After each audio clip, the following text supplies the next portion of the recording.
할렐루야. 귀한 수요 목자 모임, 오늘도 변함없이 귀한 자리에 오신 여러분을 주님의 이름으로 환영합니다. 이 혼란한 때에 우리가 바라봐야 할 것은 우리 주님의 그 영광, 주님의 인도하심인 줄로 믿습니다.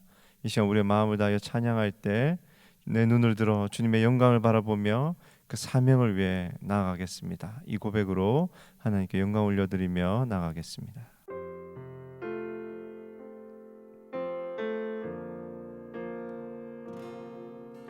내 눈 주의 영광을 보네. 우리 가운데 계신 주님, 그 빛난 영광 온 하늘 덮고 그 찬송 온 땅 가득해.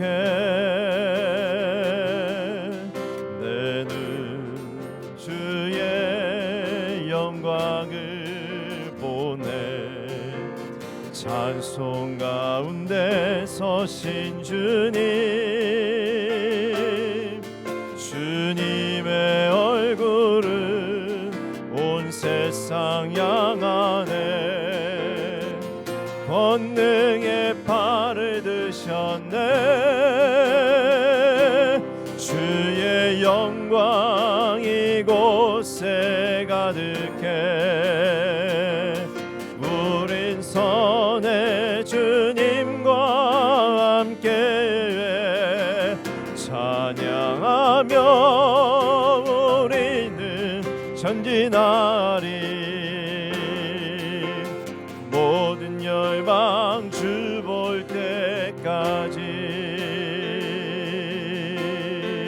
내 눈 주의 영광을 보내.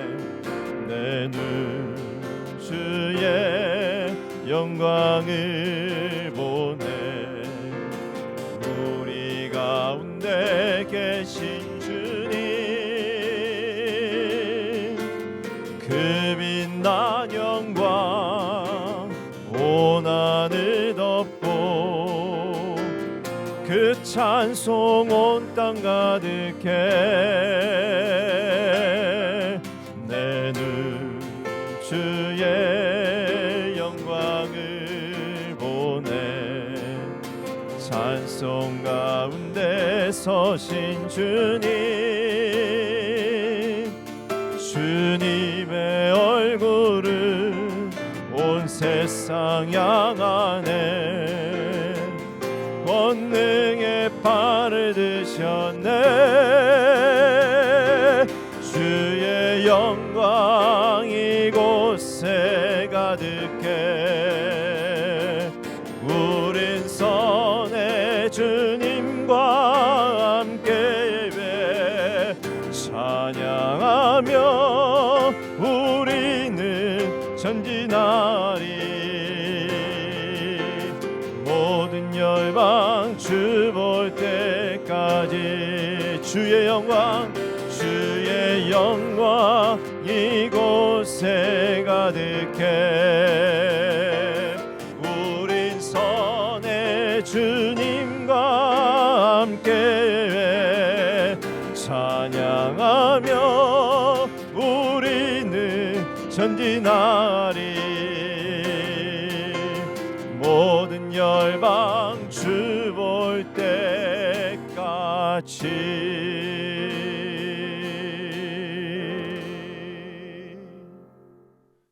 하나님 은혜와 사랑을 감사합니다. 코로나 같은 삶의 현장 속에서 강야와 같고 하나님 앞길이 보이지 않는 이와 같은 어려운 상황 가운데 하나님 우리의 눈을 높이 들어서 하늘의 영광을 바라보길 원합니다. 하나님 우리 삶 가운데, 우리 몸된 교회 가운데 하나님의 영광이 충만하게 임하여 주옵소서. 하나님 오는 주일부터 우리가 정말 광야에 나가 광야 예배를 하나님 앞에 올려드립니다. 하나님께서 출애굽 광야 40년 여정에 정말 만나로 먹이신 것 같이 하나님 광야 예배 가운데 하나님의 말씀에 만나를 먹여주셔서 가난 심령들의 풍성한 은혜가 넘쳐나는 귀한 시간으로 인도하여 주옵소서. 하나님 반석을 열으셔서 생수의 강의 은혜를 경험하게 인도하여 주시고 구름 기둥 불 기둥에 하나님의 놀라운 보호의 손길을 경험하는 귀한 예배 드릴 수 있도록 인도하여 주옵소서. 하나님 어떠한 상황일지라도 우리가 예배를 놓치지 않게 하여 주시고 하나님 앞에 온전히 예배자로서 참된 모습으로 나아가는 저희 모든 목자들 되어줄 수 있도록 인도하여 주옵소서. 하나님 어려운 가운데 정말 양들이 방황하며 정말 하나님과 멀어지고 있는 이와 같은 상황 속에서 우리 모든 목자님들 경성하여 깨어 기도함으로 말미암아 이때야말로 분연히 일어나서 하나님의 영광을 위하여 그 영혼들을 위하여 기도하며 무릎으로 나아가는 저의 모든 삶 되어줄 수 있도록 인도하여 주옵소서. 7월 한 달 무릎 선교의 달을 통하여 하나님 이번 토요일 날 몽족 선교로 나아갑니다. 하나님께서 붙들어 주시고 안전하게 풍성한 은혜 가운데 잘 다녀올 수 있도록 역사하여 주옵소서. 이 시간에 말씀을 들고선 박성근 담임 목사님 성령의 기름 부으심의 능력으로 여기까지 강건함을 하나님 붙들어 주셔서 주님의 몸된 교회를 이 어려운 시기 가운데 잘 이끌어갈 수 있도록 인도하여 주시고 우리 모두가 하나 되어져서 하나님의 몸된 교회를 든든히 세우며 나아갈 수 있도록 역사하여 주시옵소서. 감사하며 우리 구주 예수 그리스도의 이름으로 기도드리옵나이다. 아멘.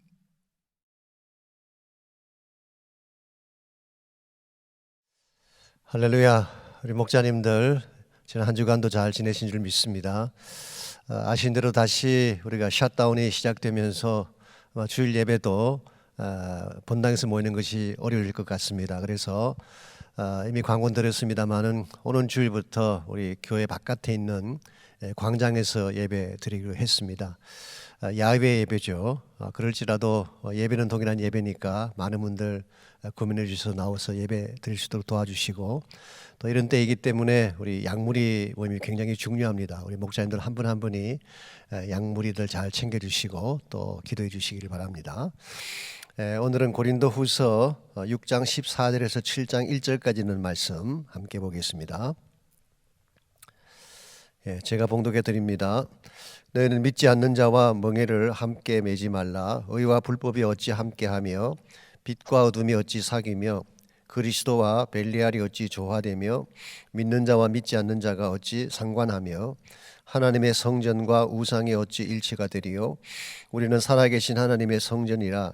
이와 같이 하나님께서 이르시되 내가 그들 가운데 거하며 두루 행하여 나는 그들의 하나님이 되고 그들은 나의 백성이 되리라. 그러므로 너희는 그들 중에서 나와서 따로 있고 부정한 것을 만지지 말라. 내가 너희를 영접하여 너희에게 아버지가 되고 너희는 내게 자녀가 되리라. 전능하신 주의 말씀이니라 하셨느니라. 그런즉 사랑하는 자들아, 이 약속을 가진 우리는 하나님을 두려워하는 가운데서 거룩함을 온전히 이루어 육과 영의 온갖 더러운 것에서 자신을 깨끗하게 하자. 아멘. 축복된 동반자, 이런 제목으로 제가 말씀을 준비했습니다. 인생은 긴 여정이죠. 인생의 여정 가운데는 함께 가야 할 동반자가 필요합니다. 우리가 누구를 동반자로 삼느냐에 따라서 삶의 방향도 달라지게 되고 또 삶에서 맺게 될 열매도 달라질 수밖에 없습니다. 그러므로 우리가 비즈니스를 하든 또 개인의 삶을 살건 동반자를 잘 만나야 하는 것입니다. 동반자라고 하는 것이 컴패니언이죠. 영어로. 일반적으로는 배우자를 의미할 때가 많지만 꼭 배우자만이 동반자는 아닙니다. 사업에도 동반자가 필요하고 회사 동료 중에도 동반자가 필요하죠. 업무상 파트너가 필요합니다. 또 사역을 하는 데 있어서도 동반자가 필요합니다. 우리가 누구와 같이 동반자를 삼으면서 시간을 많이 보내느냐, 여기에 따라서 우리 삶의 내용이 달라질 수가 있습니다. 좋은 사람과 동반을 하게 되면 인생이 더 아름답게 변화되겠죠. 그러나 함께 가는 동반자가 악한 자든지 또 잘못된 사람이라면 굉장히 삶의 어려움을 겪게 됩니다. 우리 인간이라고 하는 존재는요, 영향을 받는 존재이기 때문에 누가 같이 시간을 많이 보내게 되면 결국 영향을 받는 것입니다. 혹시 스톡홀름 신드롬이라고 하는 단어 들어보신지 모르지만 오래전에 스웨덴의 한 은행에 강도가 들어왔을 때에 인질을 잡고 6일 동안을 같이 있었습니다. 근데 6일 있는 동안에 인질로 잡혔던 사람들이 강도와 시간을 많이 보내면서 동화 작용이 일어나서 나중에 강도를 도와주려고 하고 본인들이 행하는 것이 범죄인지조차 구별하지 못하는 그런 현상이 일어났죠. 이와 같은 것을 우리가 스톡홀름 신드롬이라 부르는데요. 우리가 누구와 같이 시간을 많이 보내느냐, 결국 영향을 받지 않을 수가 없습니다. 이런 면에서 우리가 이 땅을 살아가는 동안에 좋은 동반자를 만나는 것이 참 중요한데, 우리의 평생 가운데에 가장 우리를 잘 도와주시고 우리 삶을 아름답게 만드실 동반자, 그분은 하나님 한 분밖에 없습니다. 그래서 본문의 주제를 보시면은 하나님과 함께 걸을 때 인생 여정이 가장 아름답기 때문에 그분의 말씀을 따라 거룩함을 추구해야 한다, 그렇게 주제를 잡았습니다. 자, 본문으로 들어가셔서 1번 문제, 오늘 본문은 성별된 크리스찬 삶에 대해 다루고 있다. 우리가 함께 동행할 수 없는 대상에 대해 정리해 보라 그랬습니다. 14절 읽습니다. 너희는 믿지 않는 자와 멍에를 함께 매지 말라. 의와 불법이 어찌 함께하며 빛과 어둠이 어찌 사귀며 그랬어요. 자, 이 말씀에 보면은 믿지 않는 자와 멍에를 매지 말아라, 그렇게 말씀하고 있습니다. 여기서 믿지 않는 자는 불신자를 의미할 수도 있고, 또 어떤 분들은 바울의 대적자를 의미한다, 그렇게 해석하기도 합니다. 그러나 제 개인적으로는 불신자, 세상을 의미하는 게 아닌가 생각을 합니다. 자, 이 말을 오해하면 안 됩니다. 우리가 세상을 살면서 불신자들하고는 모든 관계를 끊고 불신자와 상관없이 살아라, 그런 뜻은 아닙니다. 지난번 고린도전서 다룰 때도 소개해드렸지만 고린도서 5장 10절에 보게 되면 우리가 만약 불신자들과 도무지 사귀지 않는다면 세상 바깥으로 나가야 되지 않겠느냐, 이게 바울의 의견이었습니다. 그래서 오늘 본문에서 불신자와 멍에를 매지 말라, 이것은 불신자와 전혀 만나지도 말고 그들과는 아무 일도 하지 말라, 그런 뜻이라기보다는 멍에를 같이 매지 말라는 것입니다. 이 멍에라고 하는 것은 요크죠. 이 멍에를 매게 되면 묶이게 되는 것입니다. 그래서 같은 방향으로 갈 수밖에 없고 같은 페이스로 걸어갈 수밖에 없는 것입니다. 그래서 이 멍에를 같이 맨다고 하는 것은 세상과 짝을 지어서 세상의 모든 문화와 가치관과 방향을 따라 사는 인생을 말하는 것입니다. 이와 같은 것은 크리스찬으로서 아름답지가 못하다는 것이죠. 세상과 짝을 지어서 계속 동행하게 되면 결국 세상의 영향을 받을 수밖에 없기 때문에, 이런 면에서 오늘 14절 이하를 쭉 보시면은 우리가 함께 갈 수 없는 서로 상반되는 그 대상들 몇 가지를 나열하고 있습니다. 첫 번째가 의와 불법이죠. 의와 불법은 같이 갈 수가 없습니다. 서로 상반된 개념이니까. 두 번째로 빛과 어둠. 빛과 어둠은 빛이 오면 어둠은 사라지는 것이고 어둠이 있으면 빛이 있을 수가 없죠. 그래서 이것도 같이 갈 수 없는 것입니다. 세 번째로 그리스도와 벨리알. 이 벨리알이라고 하는 것은 사실 쿰난 문서에서 발견되는 유대인들의 컨셉 속에서 발견되어지는 악한 자를 대표하는 자를 벨리알이라고 불렀죠. 그래서 예수 그리스도와 벨리알이 같이 갈 수가 있겠습니까? 우리가 인생을 살아가면서 같이 동반자로 삼고 같이 가야 될 대상이 있는가 하면 함께 가면 안 되는 대상이 있다는 것입니다.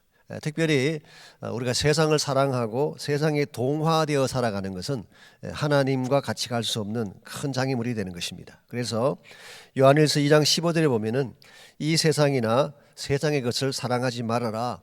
너희가 만약 세상의 것을 사랑하면 아버지의 사랑이 가만히 있지 아니할 것이다, 그렇게 경고를 했습니다. 즉 세상을 동반자로 삼게 되면 결국 하나님과 같이 갈 수 없다는 뜻이에요. 하나님의 사랑도 누릴 수가 없게 되고 하나님의 임재도 누릴 수가 없기 때문에 우리는 세상과 동행하기보다는 하나님과 동행하는 삶을 살아야 되는 것입니다. 자, 그렇다면 우리가 세상과 구별된 삶, 즉 하나님과 동행하기 위한 삶을 살아야 될 이유가 뭘까요? 2번 문제, 우리가 세상과 구별된 삶을 살아야 될 근본 이유가 무엇일까? 16절을 읽고 대답해 보라 그랬습니다. 16절, 하나님의 성전과 우상이 어찌 일치가 되리요? 우리는 살아계신 하나님의 성전이라 그랬어요. 우리의 신분 자체가 살아계신 하나님의 성전이다. Temple of Living God. 살아계신 하나님의 성전. 이 살아계신 하나님이라는 표현은 죽은 우상과 대비가 되는 컨셉이죠. 우린 단순히 그냥 우상을 마음에 품고 우리 생명이 되지 못하는 그런 대상을 품고 사는 자가 아니라 살아계신 하나님을 모시는 성전이기 때문에 우리는 당연히 세상과 구별되어져야 되고 우리 삶에 세상적인 요소들을 담지 않아야 된다, 그런 뜻입니다. 사실 하나님은 우리를 하나님의 거주하실 터전인 성전으로 삼으시고 그렇게 많은 축복을 허락해 주시는데 우리는 그렇게 살지 못할 때가 많이 있죠. 이름은 분명히 하나님의 성전인데 실제 우리 마음 중심에는 하나님이 계시기보다는 우상이 가득 차 있고 또 세상적인 정욕이 가득 차 있을 때가 있습니다. 그래서 우리가 정말 하나님과 동행하려면은 우상답게 성전답게 살 수 있도록 우리의 심령을 깨끗하게 하고 우리 마음의 중심에 하나님 모시는 것 참 중요한 과제가 아닐 수가 없습니다. 3번 문제, 하나님이 우리와 함께 동행하시기 위해 주신 많은 약속들이 있다. 16절에서 18절에 나열된 구약의 말씀들을 정리해 보라 그랬습니다. 제가 거기 교재도 성경 구절을 이렇게 인용해 드렸는데 사실은 여러분 성경의 밑에 풋노트를 보시게 되면 그 성경 구절들이 쭉 나열이 되어 있습니다. 그 중에 중요한 것만 제가 뽑아서 적어드린 것입니다. 아시는 대로 사도 바울은 구약의 전문가였죠. 그러므로 구약 성경을 자유자재로 인용하는 그런 모습을 볼 수가 있습니다. 사도 바울은 가말리엘 선생 밑에서 공부를 했고 아마 구약에 관한 하는 누구보다도 전문적인 권위를 가진 분이라고 할 수가 있습니다. 제가 그저께인가 그 뉴스를 봤더니 우리 그렉 로리 목사님이 2017년도에 우리 서던 배프티스트에 조인하기로 결정했다. 그걸 발표하는 걸 제가 보았어요.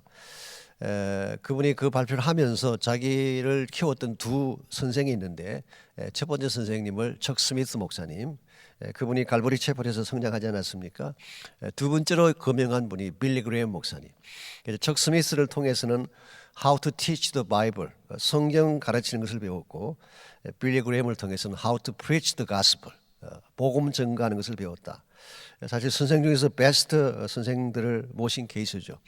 바울의 경우는 가말리엘 문화에서 공부를 했기 때문에 아마 성경에 대한 한, 구약 성경에 대한 한 전문적인 지식을 갖는 것이 가능했고 예수님 만나면서 복음의 핵심을 배워서 사도 바울은 복음과 구약의 약속을 잘 연결시키는 이와 같은 특별한 능력 가진 것을 보게 됩니다.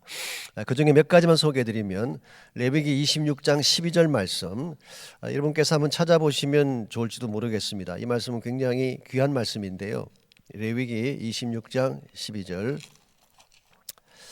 제가 11절부터 읽습니다. 내가 내 성막을 너희 중에 세우리니 내 마음이 너희를 싫어하지 아니할 것이며 나는 너희 중에 행하여 너희의 하나님이 되고 너희는 내 백성이 될 것이니라. 하나님이 이스라엘 그 백성의 한가운데 성막을 세우시고 내가 너희들 가운데 기거하면서 너희의 하나님이 되겠다라는 말씀을 하셨죠. 그것을 16절에서 그들이 인용한 것입니다. 내가 그들 가운데 거하며 두루 행하여 나는 그들의 하나님이 되고 그들은 나의 백성이 되리라. 즉 하나님의 임재에 대한 약속이 이 말씀 속에 분명하게 나와 있습니다. 뿐만 아니라 우리 이사야 52장 11절 말씀은 사실 약속이기도 하지만 일종의 분부이기도 합니다. 부정한 것을 만지지 말아라.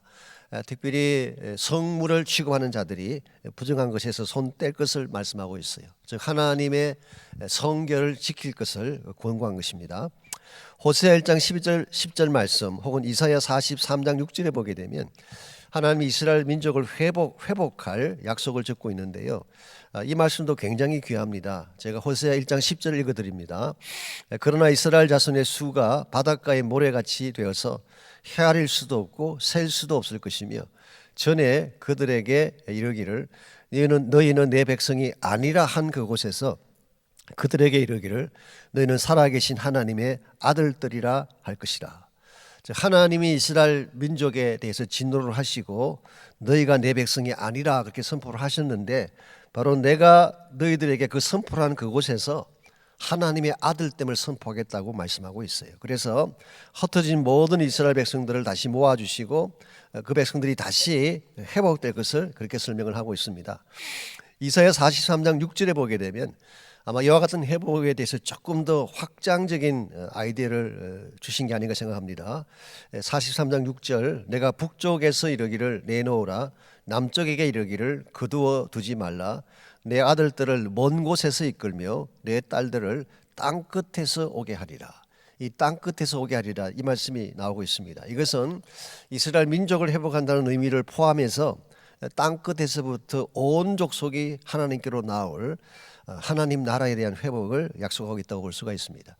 하나님은 우리를 하나님 백성으로 삼고 자녀로 삼은 후에 이와 같은 큰 비전을 이룰 수 있는 약속을 주셨어요. 그리고 어디를 가든지 동행하고 우리의 아버지가 될 약속을 주셨죠. 그래서 우리 18절에도 보게 되면 너희에게 아버지가 되고 너희는 내게 자녀가 되리라 전능하신 주의 말씀이니라. 우리가 하나님과 동행하려면 이 약속의 말씀들을 늘 기억하고 붙잡아야 된다, 그런 뜻입니다. 인생의 여정 가운데는 우리 길을 안내할 나침판이 필요하지 않습니까? 우리 삶의 길을 인도할 가장 정확한 나침판이 하나님의 말씀이에요. 그래서 우리가 정말 하나님을 우리 인생의 동반자로 모시고 그분과 함께 인생 여정을 가기를 원한다면 그분의 말씀을 늘 나침반 삼고 살아가야지 가능한 것입니다. 4번 문제, 이런 약속을 가진 자들은 어떤 삶을 추구해야 될까? 거룩함이란 어떤 것이며 왜 그것이 중요한 덕목인가, 그렇게 물었습니다. 7장 1절을 보시면 그런즉 사랑하는 자들아 이 약속을 가진 우리는 하나님을 두려워하는 가운데서 거룩함을 온전히 이루어 육과 영의 온갖 더러운 것에서 자신을 깨끗하게 하자 그랬어요. 여기 보면 거룩함이란 단어가 나오죠. 사실 거룩이란 이 단어가 성경에 많이 나옵니다. 특별히 신약 성경에 보게 되면 형용사형으로 이 하기오스라는 형용사가 229번 나와요. 동사형 하기아조라는 단어가 29번 나오고 명사형 하기아스모스라는 단어가 10번 나옵니다. 이만큼 신약 성경은 그 거룩한 삶에 대한 강조를 하고 있습니다. 구약에도 거룩함이라고 하는 이 단어는 하나님을 묘사하는 가장 중요한, 하나님의 속성을 묘사하는 가장 중요한 단어 중에 하나로 그렇게 소개가 되고 있습니다. 레위기 19장 2절에 보게 되면 내가 거룩하니 너희도 거룩해야 된다. 이스라엘 민족의 거룩의 이유를 하나님의 거룩성과 연결시키고 있습니다. 우리가 하나님을 정말 섬기기를 원하고 하나님과 동행하기를 원한다면 반드시 추구해야 될 삶의 내용이 거룩한 삶. 자, 그렇다면 거룩한 삶은 구체적으로 어떤 것을 말할까요? 이 거룩하다는 단어는 문자적으로 set apart, 구별한다, 그런 뜻입니다. 세상과 구별되는 삶, 또 일반 다른 대상과는 구별되게 하나님을 섬기는 삶을 거룩한 삶이다, 그렇게 표현하고 있죠. 그래서 우리가 참 하나님 백성 되었다고 말을 하기를 원한다면 세상과는 다른 구별된 삶이 분명히 있어야 돼요. 또 세상의 다른 어떤 대상보다는 하나님만을 예배하는 이와 같은 거룩한 예배가 우리 안에 있어야지 하나님 백성답게 살 수 있다고 말할 수가 있는 것입니다. 히브리서 12장 14절에는 이렇게 기록이 되어 있습니다. 거룩함이 없이는 아무도 주를 보지 못하리라. 거룩함을 갖지 않게 되면 주님을 만나 뵐 수가 없대요.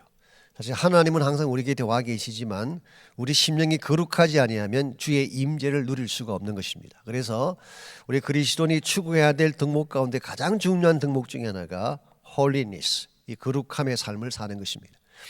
파스칼은 이런 말을 한 적이 있습니다. 거룩한 삶의 영향력은 성령의 권능다움으로 세상에 미치는 임팩트가 크다, 그런 말을 했어요. 가장 파워풀한 능력이 성령의 파워 아니겠습니까? 그런데 이 성령을 가진 사람이 거룩한 삶을 보여줄 때 이것이 세상에 미치는 영향이 지대하다는 것입니다. 그래서 우리가 정말 하나님과 동행하기를 원하고 하나님 백성이 되어 살기를 정말 원한다면 우리 마음속에, 우리 삶 가운데에 거룩함의 열매가 반드시 있어야 됩니다. 근데 한 가지 문제가 있습니다. 5번 보시면은 거룩함을 온전히 이루라 그랬는데 이것이 무슨 뜻일까? 그렇게 살려면 무엇이 필요할까 그랬어요. 우리가 거룩하게 살아야 된다는 과정을 알겠는데 이 거룩함을 온전히 이루라고 했기 때문에 좀 마음에 부담이 되죠. 여기서 이룬다 이 말을, 온전히 이룬다 이 말은 perfecting, 완전하게 한다, 그런 뜻입니다. 그래서 영어 성경 보시면은 perfecting holiness, 이 거룩함을 완전하게 이루어라. 근데 과연 우리가 이 거룩함을 완전하게 이룰 수가 있을까요? 100% 완벽한 거룩에 도달될 수가 있을까요? 사실 그것은 불가능합니다. 그래서 이 원문을 자세히 보게 되면 이 perfecting으로 번역한 이 단어가 에피탈론테스라는 이 단어가 현재 분사형으로 되어 있습니다. 그러므로 이것은 한 번의 거룩함을 이루는 뜻이 아니라 계속적으로 반복적으로 거룩한 삶을 추구한다는 의미를 갖고 있어요. 그래서 우리가 거룩함의 삶을 살아야 되는데 일시에 단칼에 거룩하게 되는 것이 아니라 gradually, 서서히 많은 시간을 통과하면서 거룩함으로 변해가는 것을 말하는 것입니다. 그래서 이것을 우리는 보통 성화라 그렇게 이야기하기도 하죠. 이 칭의와 성화의 차이점이 뭔가요? 칭의 사건은 우리가 구원받는 사건인데 그것은 일회적 사건이에요. 그건 포인트 액션이에요. 그래서 에어리스트 텐스를 쓰죠. 그 반면에 성화라고 하는 것은 항상 프레젠트 텐스입니다. 계속적으로 반복적으로 일어나야 될 일. 근데 이 성화의 과정은 우리가 그냥 가만히 노력한다고 되는 것은 아닙니다. 성화를 이루려면 성화를 만들어 주시는 분이 필요해요. 바로 그분을 성경은 성령 하나님이라고 부르고 있습니다. 그래서 이 성결의 삶, 성화의 삶을 이루어가기를 원한다면 두 가지 사실을 꼭 기억해야 돼요. 첫째는 gradually, 서서히라는 단어. 두 번째는 together with, 성령과 함께. 그래서 우리는 성령 안에서 말씀을 통하여 날마다 성화의 과정을 추구해 가는 것. 이것을 해야지 하나님과 동행할 수가 있고 우리 삶이 하나님의 임재를 경험하게 되는 가장 풍성하고 복된 삶이 되는 것입니다. 그래서 6번 문제, 하나님과 함께 걸을 때 인생의 여정이 가장 축복이 된다. 하나님을 동반자로 삼으려면 무엇이 필요할까 그랬어요. 지금까지 설명드린 것처럼 첫 번째는 내가 누구인가에 대한 인식, 신분에 대한 인식이죠. 이런 가지는 하나님의 성전입니다. 템플이라는 인식을 가져야 됩니다. 두 번째로 약속에 대한 인식. 우리가 하나님과 동행하려면 하나님의 약속을 붙잡아야 돼요. 약속이 혹은 하나님 말씀이 우리 인생 여정을 이끄는 나침반이 되기 때문에. 세 번째로 성결에 대한 인식이 필요합니다. 구별된 삶에 대한 인식, 그리고 구별된 삶을 살기 위한 이와 같은 우리의 결단과 헌신이 있어야지 하나님과 동반하며 살아갈 수가 있습니다. 그래서 오늘 주일날 제가 이와 같은 내용으로 하나님의 말씀을 준비하려고 합니다. 적용과 나눈 부분을 보십시오. 1번 문제, 누구와 함께 인생길을 걷느냐가 중요하다. 당신은 주로 누구와 함께 교제하며 시간을 보내고 있는가? 그것이 삶에 미치는 영향에 대해 나누어 보라. 우리가 이 사람을 볼 때 말이죠. 저 사람이 누구와 같이 교제하고 시간을 많이 보내는가, 그걸 보면 그 사람의 가치관을 알 수가 있습니다. 예를 들면 먹고 놀기 좋아하는 사람과 늘 어울리는 사람은 그분의 가치관이 소모적이기 때문에 그런 것입니다. 그래서 항상 놀이터를 찾아가고 뭐 당구 치고 놀고 하는 이 모든 것들은 그 가치관 자체가 유홍적인 소모적인 가치관을 가져서 그런 것입니다. 혹은 어떤 분은 항상 그 섬기기를 좋아하고 기도하기를 좋아하고 또 봉사하기를 좋아하는 사람들과 교제하는 분들이 있죠. 이분의 가치관은 경건한 것입니다. 그래서 하나님을 더 가까이 나가고 싶어하는 경건한 가치관을 가진 사람들인 경우에는 아무래도 경건한 사람들과 시간을 많이 보내게 되죠. 그래서 우리가 정말 우리 삶의 열매가 아름다워지고 우리 자신이 점점 좋게 변화되기를 원한다면 영적인 분들과 시간을 많이 가지셔야 돼요. 부정적인 사람들하고 시간을 많이 보내면 여러분이 의식하지 못했지만 여러분은 모르는 가운데 벌써 언어가 부정적으로 변하기 시작해요. 그리고 비판적인 시각을 갖게 되고 결과적으로는 본인의 마음도 황폐하게 되고 주변에도 많은 상처를 남기게 되는. 영적인 사람 만나면 무슨 일을 하든 기도하자, 용서하자, 축복하자, 이런 사람을 만나게 되면 우리 삶도 당연히 그렇게 변화되겠죠. 그래서 누구와 동행하느냐가 참 중요한데 여러분이 동행자를 잘 선택하시고 좋은 믿음의 사람과 함께 인생길을 걸으면 좋겠습니다. 2번 문제, 하나님이 인생의 동반자가 되실 때 그때가 가장 안전하고 축복된 삶을 누릴 수가 있다. 그 이유가 무엇이라고 생각하는가 물었어요. 하나님은 모든 것을 아시는 분이죠. 뿐만 아니라 모든 것을 가능하게 하시는 분이십니다. 그러므로 이 하나님이 우리의 동반자가 되신다면 그분이 우리에게 필요한 걸 다 공급하실 것이고 우리의 앞길을 철저하게 지키시고 인도하지 않겠습니까? 그러므로 하나님을 동반자로 삼을 때 우리 인생이 가장 안전하기도 하고 또 하나님의 능력 안에서 복된 삶을 누릴 수가 있게 됩니다. 세상 사람들을 의지하는 것도 필요하지만 사실 하나님이 진짜 우리 삶을 책임질 수 있는 신실하신 분이시죠. 그래서 여러분이 하나님을 늘 여러분의 인생에 동반자로 삼으셔서 그분과 함께 동행하는 삶 꼭 추구하면 좋겠습니다. 3번, 우리는 살아계신 하나님의 성전이다. 이 말이 의미하는 바가 무엇일까? 당신은 성전된 삶을 살고 있는가? 어떤 면이 그러한가? 그렇게 물었습니다. 우리가 하나님의 성전 되었다는 것은 하나님의 임재가 있다는 뜻이죠. 우리 심령 가운데, 우리 삶 한가운데 하나님이 와 계시는 것입니다. 그래서 우리의 마음속에는 지성소가 있어야 돼요. 하나님이 임하시는 지극히 거룩한 곳. 그래서 우리 심령 안에 우리 삶 가운데에 하나님이 임재하시게 되면 우리 삶이 거룩함을 나타내게 되고 영광을 나타내게 되는 것입니다. 그래서 우리 주님을 늘 만나고 하나님이 내 마음 중심에 계시도록 하나님과의 관계성을 바르게 하는 것, 굉장히 중요한 영적 과제입니다. 4번 문제, 인생 여정에는 나침판이 필요하다. 당신의 삶을 바른 방향으로 이끄는 나침판은 무엇인가?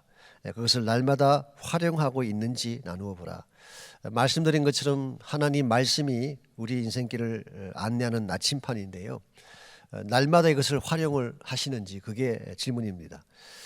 우리가 아침을 시작하고 하루를 시작할 때에 나침판인 말씀을 붙잡고 시작하게 되면 하루의 삶의 방향이 바로 될 수밖에 없습니다. 그리고 하나님의 뜻 가운데서 우리가 추구할 모든 삶의 내용이 건강하게 되겠죠. 그런데 말씀의 나침판 없이 무작정 하루를 시작하면 혼란을 경험하게 되고 방향성을 잃게 되는 것입니다. 그래서 늘 강조하는 것처럼 매일 말씀을 섭취하고 말씀의 가이드를 받는 삶, 이걸 우리가 보통 큐티라고 이야기합니다만은, 큐티는 어떤 형식이나 어떤 시간을 이야기한다기보다는 실제로 하나님을 만나고 하나님의 가이드를 받는 그런 삶을 말하는 것입니다. 그래서 여러분께서 얼마나 매일 그런 삶을 실제로 행하고 계시는지, 또 혹시 그것이 좀 중단되었다면 다시 이것을 시작할 수 있도록 좀 권면하고 결단하면 좋겠습니다. 5번 문제, 거룩함은 크리스찬이 추구해야 될 가장 중요한 덕목 중 하나이다. 왜 그런가? 거룩한 삶을 추구하려면 무엇이 필요할까 물었습니다. 이것이 가장 중요한 덕목인 이유는 하나님이 거룩하시기 때문에 그렇습니다. 거룩하신 하나님과 함께 동행하려면 우리 안에 반드시 거룩함이 있어야 되기 때문에, 그래서 우리가 세상과 함부로 그냥 어울리고 우리가 세상적인 모든 것들을 추구하는 이 삶을 계속하기보다는 이것을 다 끊고 우리 구별된 삶으로 돌아와서 우리를 성결하게 만들 때에 우리 삶이 하나님과 더 가까이 갈 수가 있게 되고 열매도 좋아지게 되는 것입니다. 거룩한 삶을 추구하려면 무엇이 필요할까 그랬는데, 말씀드린 것처럼 말씀이 필요하고 성령의 인도가 필요하고 또 여러분의 의지적인 선택이 필요합니다. 그래서 여러분이 거룩하게 살기 위한 결심을 하십시오. 나는 거룩한 자로 살아야 되겠다, 이 결단을 하면 진짜로 그렇게 살 수 있어요. 그런데 뭐 이래도 좋고 저래도 좋고 아무렇게나 살자, 그렇게 하면 결국 아무렇게나 살게 되는 것입니다. 그래서 매일 말씀 붙잡고 성령 안에서 거룩한 의지를 가지고 거룩한 삶을 추구하게 된다면 여러분의 삶도 아름다워지지만 또 하나님의 영광이 드러나고 복음도 더 잘 전거될 수가 있겠습니다. 그래서 여러분께서 이 적용과 나눔에 대한 문제들을 약물과 같이 나누시고 또 여러분 개인에게도 적용하는 그런 시간을 가지면 좋겠습니다. 기도 제목입니다. 1번, 광야 예배를 위해 기도하라. 성막 중에 임하셨던 하나님의 영광이 가득 차도록 기도하라. 오늘 주일부터 우리 야외, 우리 교회 안에 있는 이 광장에서 예배를 드리게 됩니다. 지금까지 하지 않았던 특별한 그런 예배이고, 어쩌면 더 은혜가 넘칠지 모르겠어요. 이 광야 가운데서 하나님 만난다고 하는 것은 익사이팅 하잖아요. 그래서 우리가 좀 부정적인 생각을 하기보다는 오히려 정말 순전한 믿음으로 하나님을 한번 경험할 수 있는 그런 기회로 삼고 이런 기쁜 마음으로 그 예배에 동참해 주시기를 바랍니다. 유대인들은 장막절이 오면요, 실제로 그들 집안 뒤에다가 텐트를 치고 그 안에 들어가서 광야 생활을 이렇게 일부러 경험한다 그러지 않습니까? 이번 기회가 어쩌면 우리 이스라엘 백성이 광야 가운데 만났던 하나님을 경험할 수 있는 기회가 될지도 모르겠습니다. 그래서 여러분 기도해 주시고 성막 가운데 임하신 그 하나님이 오늘 주일 예배 가운데 충만하게 임할 수 있도록 그렇게 기도하시기 바랍니다. 두 번째로 VBS와 주일학교 사역을 위해 계속 기도해 주십시오. 저희 교회 다음 세대이고 가장 중요한 세대가 우리 어린아이들입니다. 그래서 우리 7월 26일, 8월 2일, 8월 9일 3주일에 걸쳐서 VBS가 진행이 됩니다. 우리 진행하시는 우리 전도사님들을 위해서도 기도해 주시고 교사들 또 우리 모든 어린아이들 위해서 꼭 기도해 주시기 바랍니다. 무릇 선교 열매가 이것으로 멈추지 않고 지속적으로 계속 이루어지도록 기도해 주셔서 앞으로도 계속해서 선교적인 열매들을 이루어갈 수 있도록 기도해 주시기를 바랍니다. 또 한 주간 여러분 건강하시고 승리하시기를 바라고, 어려운 때이긴 하지만 우리가 한 마음으로 같이 뭉쳐서 기도하고 찬양하고 예배한다면 또 하나님 반드시 길을 열어주시라고 믿습니다. 주 안에서 꼭 승리하시기를 주의 이름으로 축원합니다. 제가 한번 기도하겠습니다. 하나님 감사합니다. 어려운 와중에도 불구하고 예배를 중단치 않게 하시고 하나님을 예배하는 일에 우리의 전심을 솟게 하신 것을 감사합니다. 광야 예배, 야외 예배지만 하나님의 임재가 어느 때보다 강력하게 임하는 시간 되게 도와주시고, 이것을 통하여 우리의 믿음을 재점검하고 순전한 믿음으로 돌아갈 수 있는 기회가 될 수 있도록 은총을 베풀어 주옵소서. 우리 목자님들 가정과 또 자녀들과 사업터전, 삶의 터전 꼭 지켜주시고 주의 권세와 능력 가운데 모두가 승리하도록 축복하여 주옵소서. 예수님의 이름으로 기도하옵나이다. 아멘.